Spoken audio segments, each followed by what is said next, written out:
mentioned that you want students to be deeply engaged and even to be activists in their field of interest or their field of study.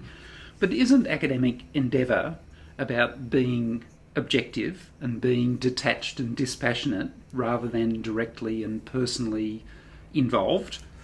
Yeah, look, there's academic endeavour is nothing is ever purely objective. We can look at all sorts of studies that show us that we all carry biases. And a classic study that a friend of mine pointed me to was how even the most objective of observers, doctors, for example, they're less likely to recommend certain sort of procedures to patients they really like. Okay, and they might be life-saving procedures, but they're like, oh, do I really want to put this friend of mine through, do I really want to put Peter through this procedure? And so that can influence our behaviour. So we do live in a world that no one is purely objective. We all have biases and that. The problem is not the biases, the problem is pretending that they don't exist. That's where the real problem comes in. Because if I claim to be objective, but then do have a bias, then that's misleading. So one of the things I do very early on is I lay my cards out to the students and say, look, this is where I stand on these issues. Your job is not to agree with me. Your job is to challenge me. Your job is to contemplate my position. And I'm more than happy to be challenged and totally contradicted as long as it's a well thought out, well researched and well articulated argument. And it's not about agreeing with me or not. And I've had students who totally disagree with me on issues. But if it's well thought out, I'm happy to give them the highest mark possible. A student might echo exactly what I think, but if it's badly produced, then that's not a good paper.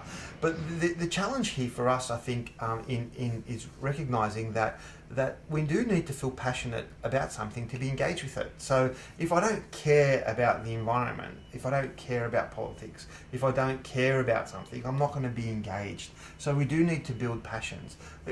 The thing is how we apply those passions. And so, one of the challenges I think we have today with social media is that we often just end up in echo chambers listening to those people that we like. So, here's my political position. I know all these people I agree with all these people. I will follow them on Twitter, We rarely reach out to the people we dislike or their political positions we dislike. It's often too confronting.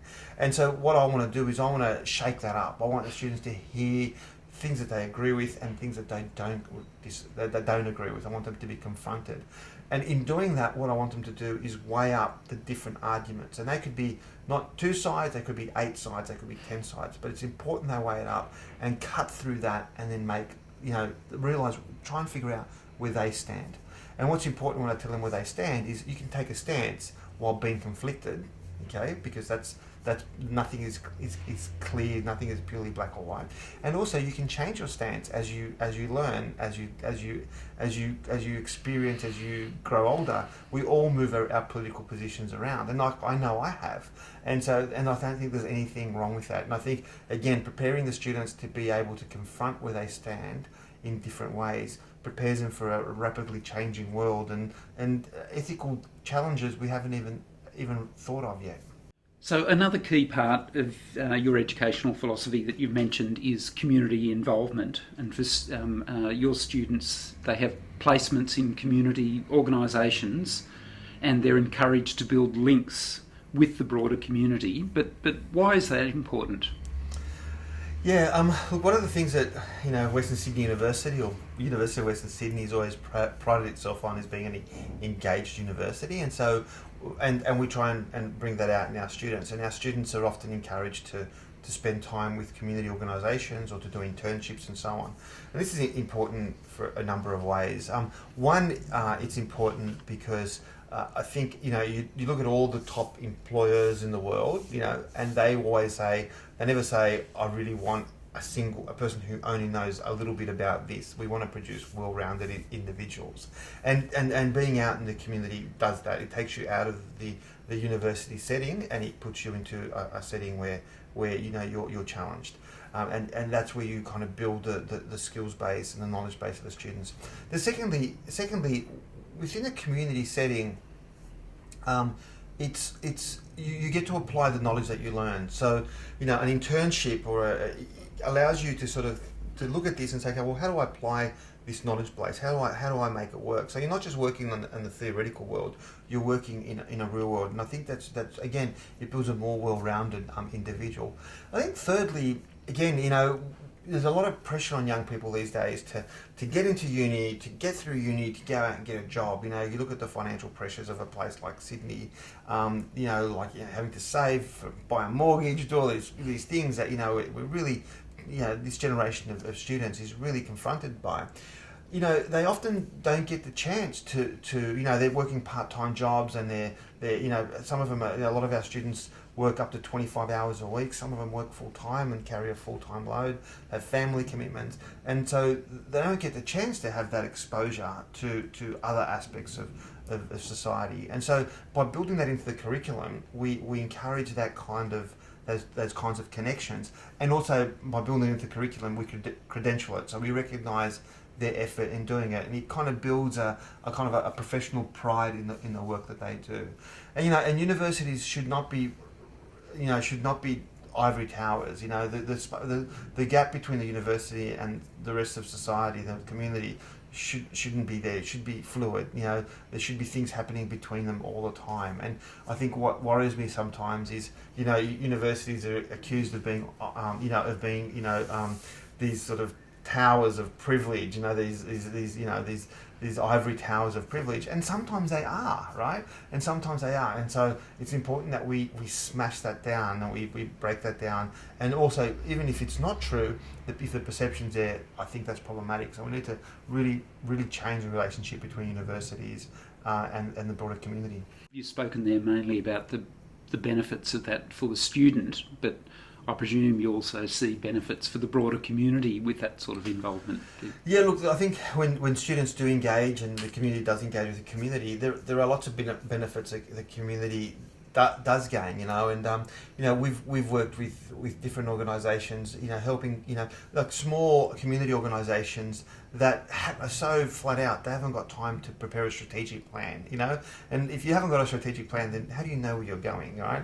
And even though they have the best intentions, it's just the pressure that they have. And so, when we do, we have place groups of students in these environments, and they undertake this kind of work to help develop plans or help implement certain things, then that has a direct benefit into the organisations. But again, the other thing it does, which I think is really important, is often, especially when you're working with certain communities where university is often not an option, not that it's not an option because they haven't got the intelligence or they haven't got the ability, but it's not an option because it's not something that's part of their I suppose everyday culture, in the sense of they're not part of their everyday discussions. And so what's important within those communities is that by engaging with the university, they see that actually, going to uni is no big deal. Anyone can go to uni, as long as they're willing to work hard enough and engage. And so that's the other thing I'm really passionate about, is for those whose conception is, like university is not on their radar, by undertaking these practices, you're actually beginning to create that awareness that will hopefully see, again, education being used as a mechanism for social change.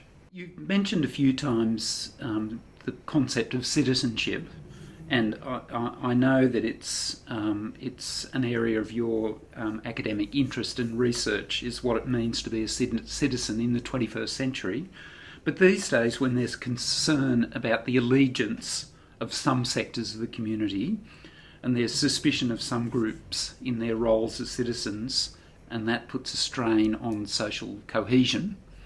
But how do you encourage good citizenship and a sense of trust in the community? Yeah, look, I think there's two dimensions of citizenship which are really important, I think, and one's engagement, the other one's empowerment.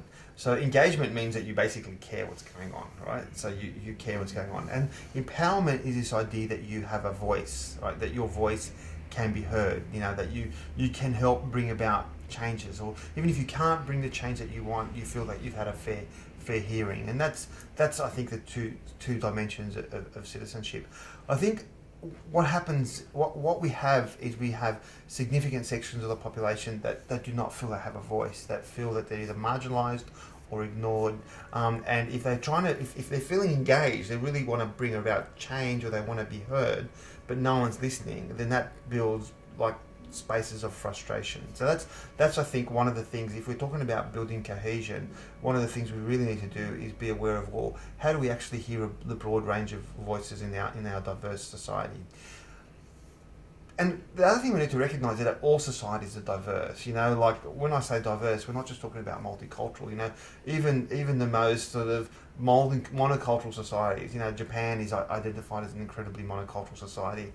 It's actually not. It's actually has a lot of complex layers of history and kind of hierarchies and structures and different islands and different populations, and so all countries face this. Australia faces it in a different way. We are a unique case in the level of multiculturalism. So it's just a unique case.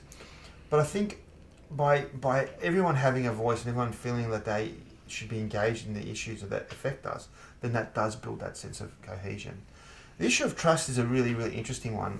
The issue of trust is actually it's interesting because to survive in any society, we need to actually, the most important person we need to trust is a stranger.